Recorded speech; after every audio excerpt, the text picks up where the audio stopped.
السلام عليكم ورحمة الله وبركاته. وزير الخارجية السويسري اللي استقبل وزير الخارجية السوري عنده بدولته بيقول عن الشيباني انه قرهابي وما راح يرفع العقوبات. طيب عزيزي وزير الخارجية اللي اصلك يوناني على فكرة، يعني ما بعرف شو هي خلفيتك، كيف تستقبل واحد قرهابي عندك في دولتك؟ يعني بنصحك مثل ما بقول دائما نصيحة من الدقن، استقيل لانك استقبلت ارهابي في دولتك. لا قريض، يعني هدول بالفعل منفصلين عن الواقع. هيك وزراء وسياسيين بيتهم الواحد بالقرهاب وهو مستقبله بدولته. طيب ليش تستقبله بدولتك اذا كان هو ارهابي؟ وعلى فكرة هذا بيعبر عن السياسيين في كل الغرب. هدول مثل ما صار مرسي من زمان، ما حدا دعمه لانه اجى برغبة الشعب، لانه عنده خلفية اسلامية ما بدهم اياه، وحرموه من كل شيء. لمرسي هو صار انقلاب وتدفقت الاموال على بلحة من الشرق ومن الغرب، واول شيء على اساس والله انقلاب والله كذا والله كذا بالبدايه، وبعدين كلياته استقبلوا وباعوا اسلحه وبطيخ مبسمر وعم يروح ويجي على كيفه. لذلك السياسي دائما منافق وين ما كان يكون. لا تصدقوا السياسي شو ما قال، حتى لو ابتسم لك السياسي لا تصدقوا ابدا.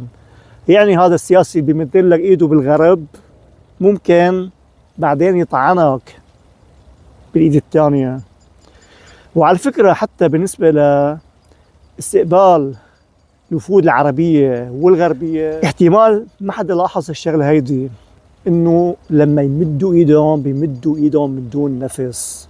واضحه الشغله كثير، ولاحظتها بالاستقبال الاخير للشرع لوزير الخارجيه السعودي، انه لما مد ايده بالزياده وهذاك كان مقصر. يعني الشغله واضحه، يعني كان من العرب ولا من الغرب نفس الشيء. بشكل عام السياسه نفاق يعني. وكمان في شغله انه بالغرب اذا كذب المواطن فبيعتبروها جريمه، اما اذا الحكومه كذبت فبيعتبروها سياسه وفهموها. وعلى فكره يعني سويسرا وغيرها، سويسرا صارت انه بس 90 مليون بالنسبه للاموال الموجوده عندها، وهذا ما مزبوط ابدا. انا ما بصدقه الصراحه. يعني اذا كان باسل هذا الجربوع ال 94 كان عنده بسويسرا 7 مليارات وبالنمسا 11 مليار وما بعرف شو، اذا هذا الجربوع كان عنده كل هالمليارات لحاله، فما بالكم بالبقيه. حكومه معقوله ما عندها اموال بسويسرا وغيرها؟ يعني طبعا الدول هيدي كلياتها بتاخذ الاموال بتستقبلها وعارفه انه هدول بس يفطسوا او يصير معهم شيء بتروح. الدول هيدي يعني اللي حاطه عندها الاموال بتتجمد الاموال وبعدين بتنشفط، يعني هذا الشيء معروف. اما بالنسبه لهذا الوزير يعني ما بيرجع على حاله، يعني يحكي هالكلام هذا ما بيرجع على حاله. بالفعل انا بستغرب من واحد بيستقبل واحد بيقول عنه ارهابي. طيب ليش تستقبله ببلدك؟ يعني بالنسبه له وغيره الحكومه كلها اصلا لازم تستقيل اذا بتستقبل ارهابي عندها. وعلى فكره في حتى بسويسرا في فساد طبي انتشر من قبل، يعني انكشف يعني وفضح، ولا اعتذروا من الشعب. كان في بس يعني مجموعة دكاترة واحدة هيدي بس بتقولوا انه عيادة واحدة عندها 2000 حالة تزوير. لا اعتذروا من الشعب اللي انضحك عليه والضحية، يعني ما الضحايا ما قدموا لهم اعتذار، لا قدموا لهم تعويض، ولحد هلا عم ينطروا العدالة على فكرة. وهذا المنشور بفرش لكم اياه هون، هذا بسويسرا على فكرة. قريب قال قرهاب، قال بالفعل انفصال عن الواقع. في دولة بتستقبل واحد إرهابي عندها فيزا بالطيارة اللي عندها، بعد ما بيروح بيقولوا عنه هذا إرهابي؟ يعني كيف تستقبلون القرهاب عنكم؟ اللي عم بي القرهاب قريب. وقبل ما انهي بحب اقول انه هذا بالفعل النفاق السياسي. هذول عم يستقبلوا حكومة جديدة كلهم عم بيروحوا لعندها، وهذا ما بدل على انهم موافقين على اللي عم بيصير بسوريا.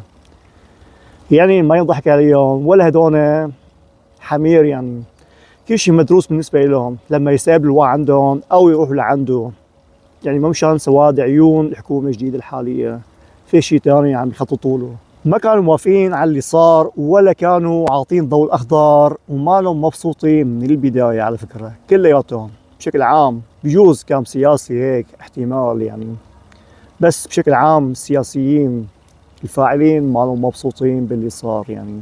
دول معينة ما هم مبسوطين أبدا، لأنه هدول نفسهم سكتوا عن إجرام البهرزي، نفسهم هدول فاتحين سفارات البهرزي عندهم، حتى ألمانيا اللي على أساس ما بعرف شو فاتحة كانت سفارات البهرزي عندها، وكانت تجبر الناس تروح تجيب وراء من السفارة السورية ويدفعوا المليارات لبشار البهرزي، وكل ورقة حقها بلاوي كانت.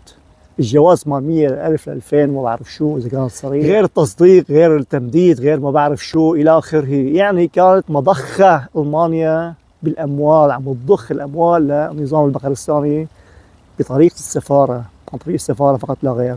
سويسرا وغيرها كانت مفتوحة عند السفارة هيدي سوريا. لو كانوا ضد النظام البقرستاني كانوا سكروا السفارة السورية البقرستانية عندهم. أما إغلاق السفارة في سوريا، الكل سكر السفارة ما كرها بالبهارزة، ولكن خوفا من الوضع اللي كان يعني قتال والوضع بائس كان، مشان هيك سكروا السفارات، يعني ما مشان شيء، ما كرها بالبهرزي ولا أي شيء تاني، بس مشان الخوف، يعني الخوف على البعثة الدبلوماسية ما يصير لها شيء. لا قريض، نحن بنعرف شو عم بصير وفهمانين الوضع، ما أغبياء.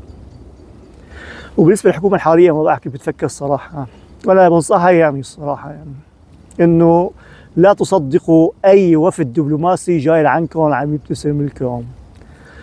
يعني بتعرفوا بيت الشعر، يعني لا يغركم الليث لما يبتسم ولا ملاسة الأفعى. وآخر كلمة بقولها أقريد، والسلام عليكم ورحمة الله وبركاته يا أحرار من كل قوميات والطائف والأديان.